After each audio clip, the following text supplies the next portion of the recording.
She arrived as a substitute, unaware she was the one the Alpha King's mark had always named. The scribe my council had arranged for the winter treaty session was a man named Aldrich, competent, experienced, the son of a border keep record keeper who had copied 6 councils before this one. He sent his daughter instead. I did not know that when she walked in. I was standing at the back of the great hall of Thornvast, where the reed lamps threw amber light across the long stone table, and the river beyond the windows was a black mirror under the winter sky. My council was arranging the seating. The treaty delegation from the eastern reaches had arrived an hour before, stamping mud from their boots and calling for warm wine. I was watching the room the way I always watched rooms from the edge, where no one thought to look at me when the wrong door opened. She came through the servants' entrance, not the formal east-facing door where guests were expected, and not the councilor's passage on the north wall, the servants' door, the narrow one that led from the kitchen corridor, which she had clearly mistaken for the record-keeper's anteroom. She wore a plain wool cloak the color of river sedge, and she had a worn leather ledger under one arm and an ink case in her other hand, and she was looking for the table where the copyist sat. My wolf went still, not the sudden lurch I had learned to ignore at ceremonies, when some eligible woman was paraded past me, and my wolf remained politely unmoved. Not the mild alertness that came with threat or approaching conflict. This was something I had never felt in 37 years, a stillness like held breath, like the moment before the first word of a sentence you have been waiting your whole life to hear. She had not seen me. She was scanning the room for the record-keeper's station, her eyes moving quickly over faces, over the long table, over the tall candle stands, and she pressed her lips together when she realized she had come in the wrong way. Not embarrassed, or rather, embarrassed but composed. She turned toward the nearest steward and spoke in a low, clear voice. "I am sorry, I believe I've come in through the wrong entrance. My father is Halden of the Westfen Border Keep. He was engaged to serve as record keeper for this session, but he took ill this morning. I have his commission letter and his ledger. Could you direct me to the correct station?" The steward looked at her. Then he looked at me, because the steward had been briefed on the evening's other business, the matter my council had arranged with considerably more fanfare than any treaty session warranted. I had been resisting a formal mate-candidate introduction for 4 years. The council had finally worn me down with patient persistence and the reasonable argument that Thornvast needed a settled succession, and I had agreed in a moment of unusual weakness to allow one formal introduction. One candidate, chosen by the council, presented this winter. I had been clear that I wanted no ceremony. No spectacle, a single introduction in the hall, and I would give the matter serious consideration. The candidate they had chosen was a woman of standing from the Central Holds, a perfectly suitable match, and she was arriving tomorrow morning. The steward, who had been told to expect a young woman of standing tonight as a preliminary meeting, looked at the wool-cloaked girl with the ledger and ink case, and he drew a quiet, mistaken conclusion. "Of course," he said, and he escorted her not to the record-keeper's table, but to the seat that had been prepared for the council's guest, a chair at the right-hand end of the long table, near the warmth of the lampstand, with a cup of warmed wine and a small arrangement of winter jasmine in a clay pot. She sat down because he led her there with such certainty that she assumed she had been understood. I stayed where I was and said nothing. I'm a king who says little and misses nothing. I have governed Thornvast since I was 22, when my father's failing heart left the hold to me, and in 15 years I have learned to read a room the way a river pilot reads water, the current beneath the surface, the hidden shelves, the places where what looks calm runs dangerously deep. I knew what my steward had assumed. I knew the chair she was sitting in was not the record-keeper's station. I knew the right thing to do was to send someone to correct the confusion immediately, to seat her properly, to explain. My wolf pressed forward, quiet and steady, the way water finds the low path. I sent no one. The council took their seats. The Eastern delegation settled. The formal treaty session opened, as all Thornvast sessions did, with the reading of the assembled parties, name, hold, rank, purpose of attendance.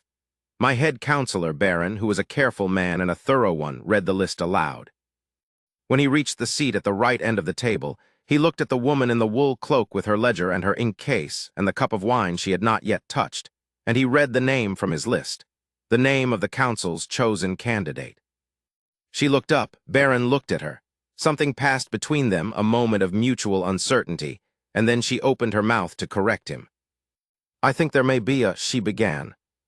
"We are very pleased you could attend," said Baron, who had decided in that moment that a preliminary candidate introduction before the formal one tomorrow morning was not unwelcome, and that the council's candidate had simply arrived a day early. He moved on to the next name.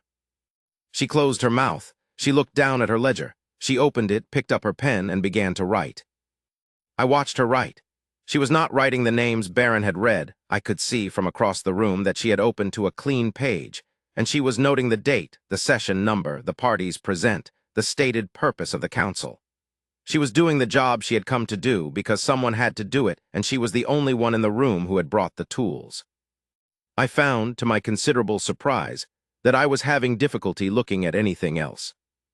My head counselor leaned toward me during the first recess, when the delegation broke for wine and the fire was rebuilt. "She arrived early," Baron said quietly, satisfied. "She arrived at all," I said, which was true in more ways than he understood. "I think you'll find her composed, intelligent by the look of her. And the council did well in the selection. Her family's hold is well positioned for the Wentrich alliance." I looked across the room. She had finished her notes from the first session and was quietly reviewing what she'd written, one finger tracing a line, correcting something small. Her ledger was open and the pages were covered in a careful, even hand. "What hold was her family?" I asked. Baron told me. It was not the hold he should have told me, the hold of the council's actual candidate. It was the Wentrich border keep, a small holding on the western edge of my territory, a keep that kept the records of the marsh folk and the river traders and had done so for 3 generations. Baron did not notice the discrepancy. He moved away to manage the delegation's requests for more wine. I crossed the room. She did not see me coming until I was 2 steps away because she was reading her own notes, and then she looked up with that same composed expression, not startled exactly, but braced. She was used to being the person who had to explain something. "My lord," she said. She stood because it was appropriate. "Sit," I said. She sat. I took the chair beside her, not the chair assigned to me at the head of the table, but the empty one to her left, and I looked at her ledger. Up close, the handwriting was even more precise than I had thought. The session notes were clear, well-ordered, and complete.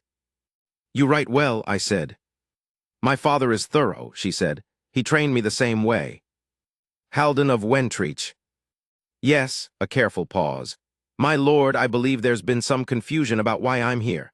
The steward seated me as though I'm not the council's candidate. I'm the record keeper's substitute. I realize the distinction matters, and I would like to correct it before. What is your name?" She stopped. "Senna. Senna of Wentrich." "Yes." I looked at her. She looked back at me with the expression of someone who was accustomed to being patient and was finding it difficult. "The record keeper's table," she said carefully, "is the one in the corner near the east window. I can see my father's inkstand from here. I should be seated there." "You should," I agreed. She waited for me to do something about it. I said nothing. My wolf was entirely still, entirely certain, the way a compass needle points north without being asked. She looked down at her ledger, then she looked back up at me. "My lord," she said, "are you going to help me correct this or not?" "Not yet," I said. It was, I will admit, not my most transparent moment. But I had 15 years of governing a river delta kingdom, and I had learned that some things, if you moved them too quickly, broke. I wanted to understand what I was dealing with before I disturbed it. She did not argue. She turned back to her ledger and picked up her pen, and she resumed the notes she had been taking, and I sat beside her for the remainder of the recess and said very little, and she wrote, and my wolf did not move a fraction.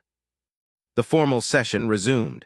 The Eastern delegation presented their terms for the Wentrich boundary adjustment, a long, detailed proposal involving water rights and the winter ferry crossing schedule. Senna wrote without pausing. I watched the Eastern delegation speaker. I watched my counselors.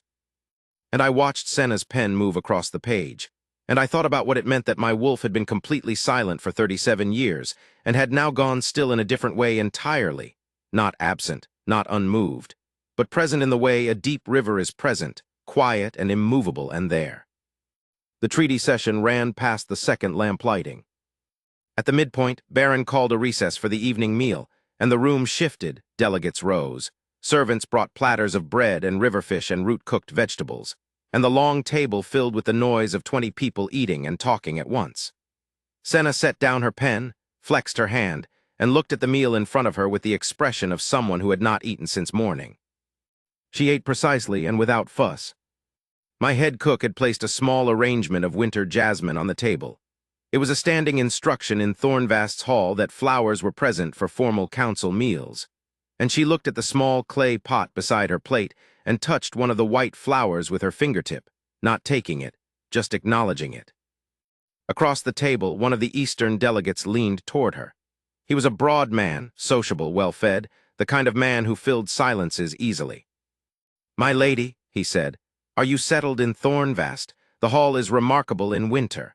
I've attended 3 sessions here, and I find it the most agreeable hold for treaty work in the whole southern reaches."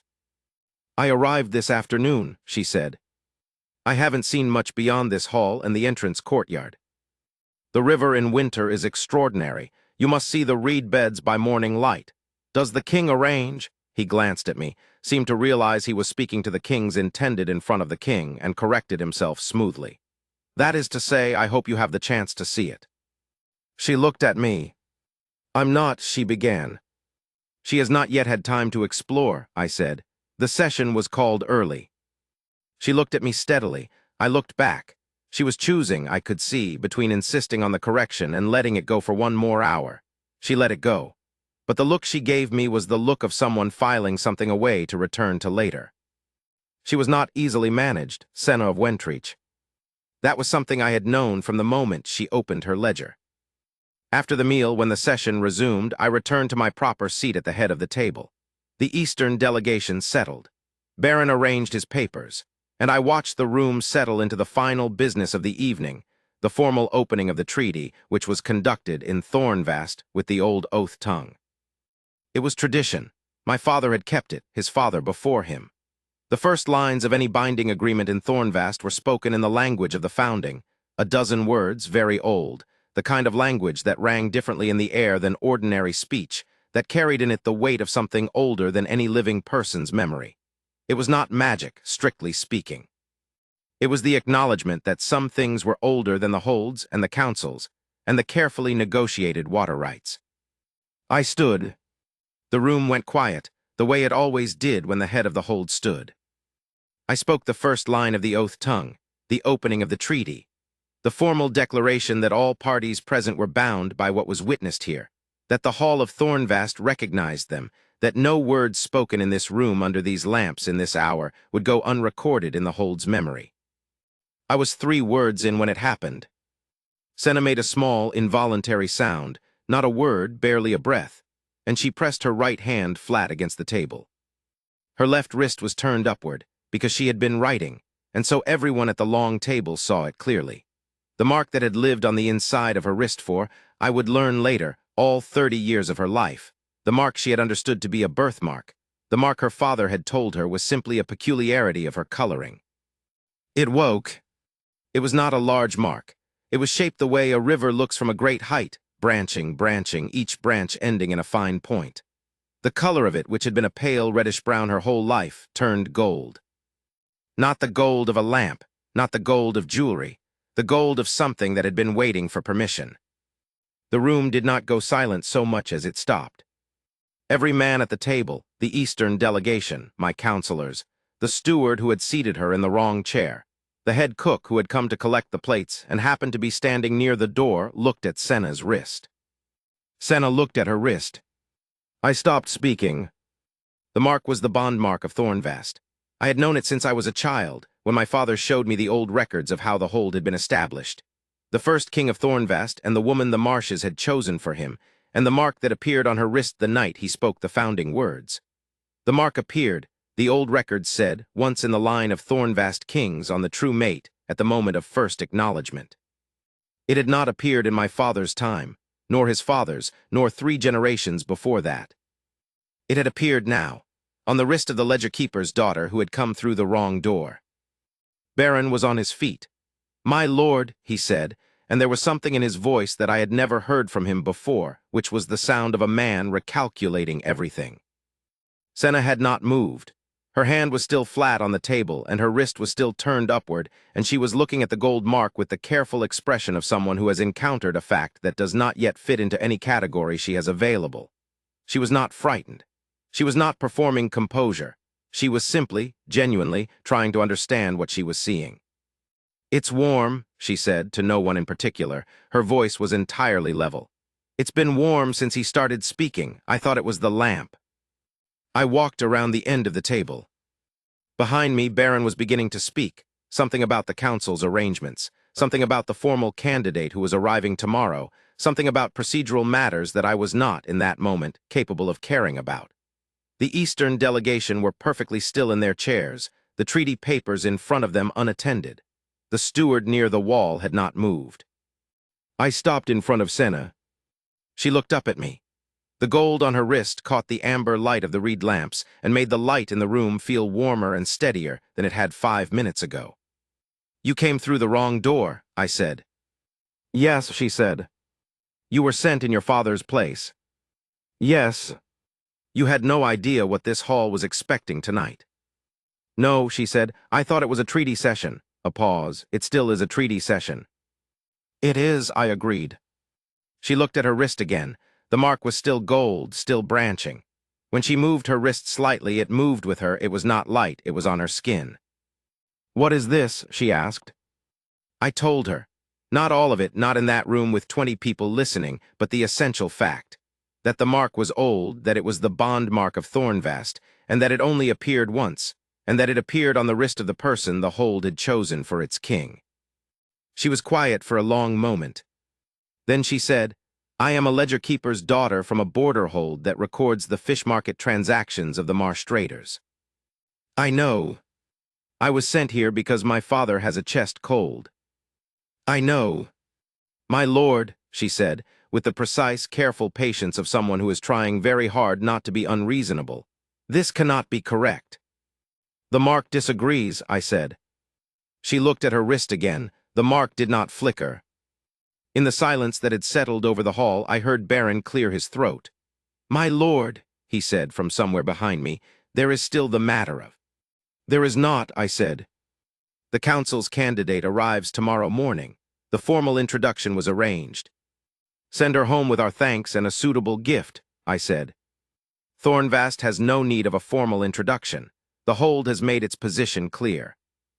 Another silence. "My lord," Baron's voice had changed again. Now it was the voice of a man who was genuinely uncertain, which was a voice I almost never heard from him. I do not dispute the mark. The records are clear. I simply note that the young woman came here as a copyist, that she has not been briefed, that she is not a candidate from a hold of standing that." "Baron," I said. He stopped. "She can hear you," I said. He stopped more completely. Senna, who had indeed been hearing every word with that careful, attentive stillness she brought to everything, looked at Baron across the table for a long moment. Then she looked back at me. "He's not wrong," she said, quietly enough that only I could hear it. "I don't know what this means. I don't know what you're asking. I came here to copy a treaty, and I would still like to copy the treaty because someone has to, and the official copyist is home with a chest cold, and the Eastern delegation has been waiting very patiently." She looked at the Eastern delegation, who were in fact being remarkably patient. "I would appreciate it if we could finish the session, and then—" She glanced at her wrist. The gold was still steady, "and then you could explain the rest of it to me without 20 people listening." I looked at her. She was the most composed person in the room, and the room was full of men who governed holds and managed councils and negotiated water rights for a living. "The session will continue," I said to the room. The room breathed again. Senna picked up her pen. We finished the treaty session. The Eastern delegation presented the final terms. My counselors offered the adjustments. The language was negotiated and agreed and written, in Senna's clear hand, on the formal vellum. She was thorough and precise, and she caught one error in the boundary coordinates that everyone else had missed. The delegation's speaker thanked her with evident relief and corrected his notes. I watched her work, and my wolf was perfectly still, perfectly certain, the way it had been since the moment she came through the wrong door. When the session ended, and the delegation had retired, and the hall had emptied of everyone except my counselors and the servants banking the fires, Baron approached me one more time. My lord, he said. He was not combative. Baron was never combative. He was thorough. I want to be clear that I accept what the mark means. The records are unambiguous. I want only to note that there are practical matters. The candidate who is arriving tomorrow, the alliances the council was hoping to establish through that match. Handle it, I said, graciously. Yes, he paused, and the young woman. Senna of Wentrich, I said. Yes. She will need to be shown to guest quarters. She should be informed in the morning that her commission as copyist is concluded and that she will be compensated fully. She should also be told, I paused, because what came next was something Baron could not tell her. She should be told that I would like to speak with her if she is willing. Baron blinked, if she is willing. She didn't come here for this, I said. She came through the wrong door. I am not going to tell her what her future is. I am going to ask her what she would like to do with it. Baron was quiet for a moment. Then he said, You are not what I expected sometimes, my lord. I am exactly what you should have expected, I said. You've worked for me for 12 years. He almost smiled. I'll see to the guest quarters. He went. Senna was at the end of the long table, rolling the completed treaty vellum carefully and tying it with the red cord that indicated a finalized document. She was doing the job completely, to the end, because that was evidently how she did things.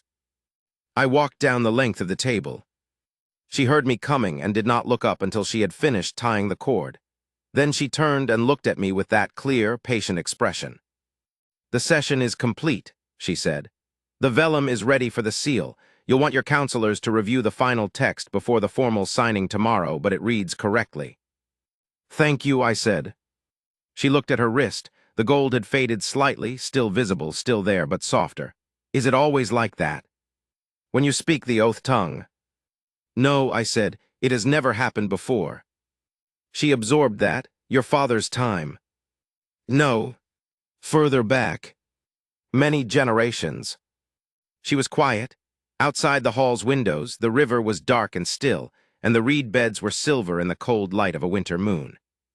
I want to understand this correctly, she said, with the manner of someone composing a particularly complex entry in a ledger.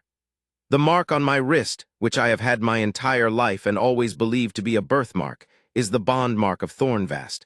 It indicates that the hold has chosen me as the mate of Thornvast's king, I said. Which is you? Which is me? She looked at her wrist one more time, then she looked at me. I am 30 years old, she said. I have kept the records of the Wentrich border hold for 11 years. I know every fish market transaction, every water tax assessment, every birth and death and transfer of property in the Western Marsh holds for a decade. I have never been to Thornvast before today. I have never spoken to you before today. No, I agreed.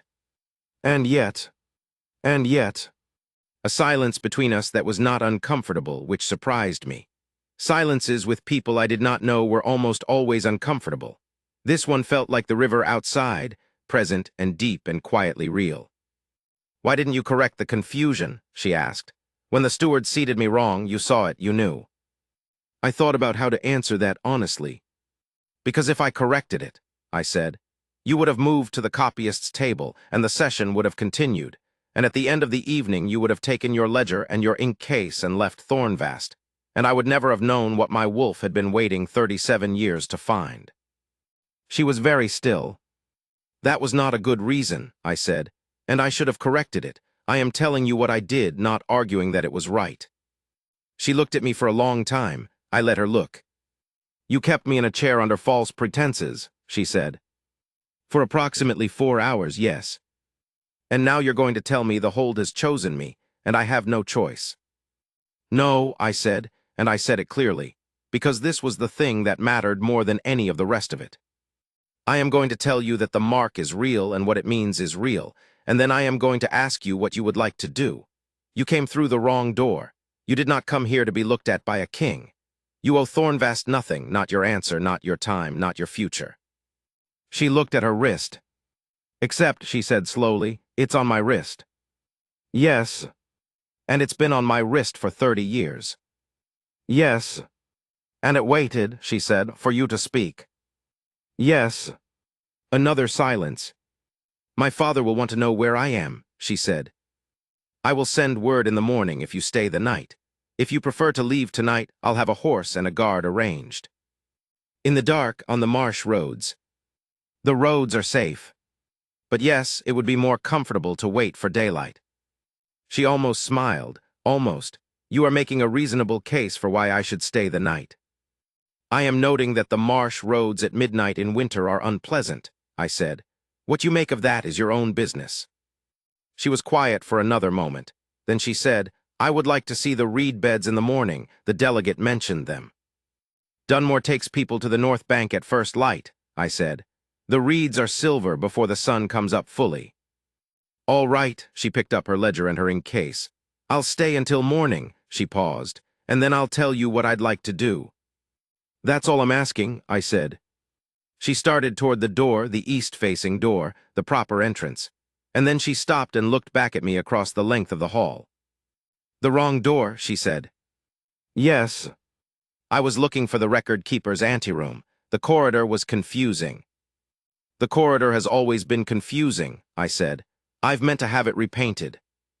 You should, she said. Clearer markings would help. She went.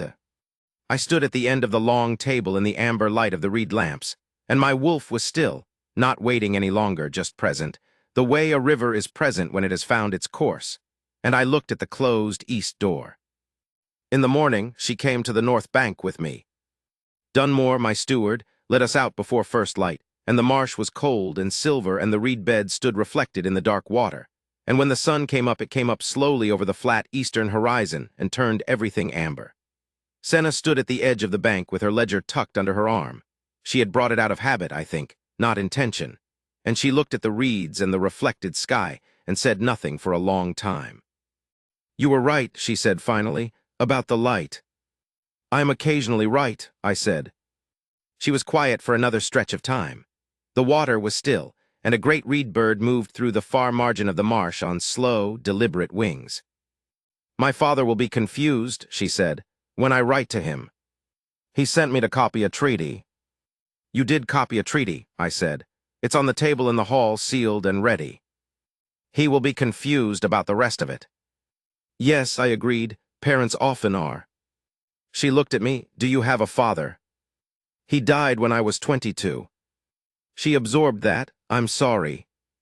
He would have liked this, I said, and I meant it.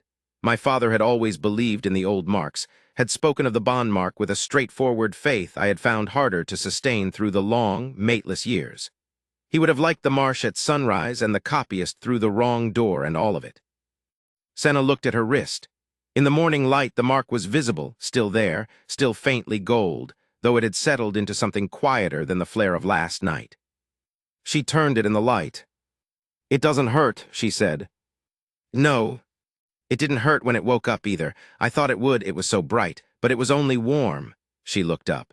Is yours, does the Hold's King carry a mark as well? I turned my left wrist over. My mark had been there since I was born, the same branching shape, the mirror of hers, the one the Hold's records described as the king's half of the bond. It had been dormant for 37 years, a pale shape I had stopped looking at. It was gold now, had been, I realized, since the moment she walked in. She looked at my wrist and then at hers. They're the same, she said. They're the same, I confirmed. She turned away and looked at the river again. The reed bird had landed in the far shallows and was entirely still. I'm not what your council wanted, she said. No, I'm not from a hold of standing. I don't bring any alliance or territory.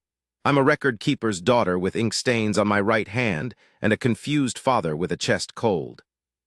You caught an error in the treaty coordinates that 3 senior counselors missed, I said.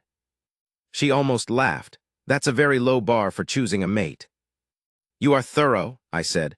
You are composed under pressure. You came through a wrong door into a room full of confusion and you sat down and did the work. You told me clearly when you thought I was doing something wrong.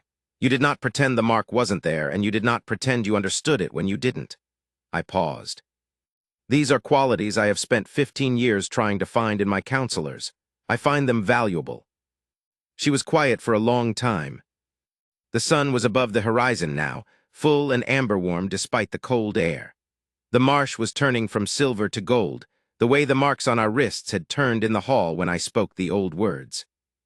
"I would need to send for my things," she said at last. "I left Wentrich in something of a hurry." I did not speak. I waited for her to arrive at it on her own. "And my father's commission ledger is still in Thornvast's hall," she said. "He'll want it back. He'll be very insistent about the ledger."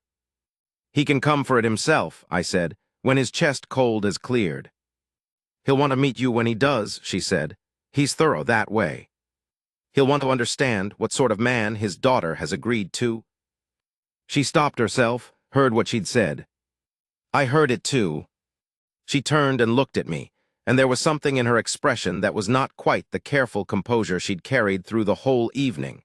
Something softer than that, something that was arriving at a conclusion it had not entirely intended to reach. "I'm not saying yes," she said carefully. "I know," I said. "I'm saying that if my father comes for the ledger, I might still be here." "That seems," I said, "like a reasonable place to start." She turned back to the river. The reed beds were golden in the full morning light, and the water was still, and somewhere in the marsh the great bird was moving again on slow, unhurried wings. "Clearer markings on the corridor," she said. "I'll add it to the session notes." "You have the vellum," I said. "The session is concluded." "Then I'll start a new page," she said. And she opened the ledger. The mark on her wrist caught the morning light and held it, warm and steady and entirely sure of itself. The way the river holds the reflection of the sky, faithfully, without effort, as though it had always known exactly where to look. I did not say anything else. There was nothing that needed saying. She was standing at the edge of my river in the January light with her ledger open, and the bond mark she had carried for 30 years without knowing its name was gold on her wrist, and the marsh was very quiet and very gold. And for the first time in 15 years as King of Thornvast, the thing I felt when I looked at the future was not the weight of what was required, but simply the forward pull of what was coming. She turned a new page. She began to write.